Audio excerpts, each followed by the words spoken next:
মেয়েদের প্রশ্ন করি যে তোমাদের মাস্টারমশাইরা দেখে, দিদিরা দেখে, ওয়ার্ডেনরা দেখে, তারা মাইনে পায়, আমিও তো একটু দেখি, শুভঙ্কর মহারাজ দেখে, হরি মহারাজ দেখে, আমাদের মাইনে কে দেবে?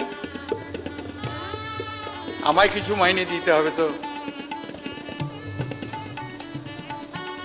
তুমি যত বড় হবে আমার মাইনে তত বাড়বে। তোমার মুখের হাসি আমার পূজার বোনাস। এই বড় হয়ে ছেলে যখন আসে, এখানকার প্রাক্তন ছাত্র এসে প্রণাম করে, সুস্বাস্থ্যের অধিকারী, ভালো কাজ করছে, সুখে আছে, দেখে আমার মনে হয় এইটাই আমার সাধনার সিদ্ধি, এইটাই আমার পূজার বোনাস, এইটাই আমার মাসিক বেতন। কিন্তু যদি না দাও, তুমি যদি পরীক্ষায় ফেল করো, তোমার মা এসে জানতে পারে তুমি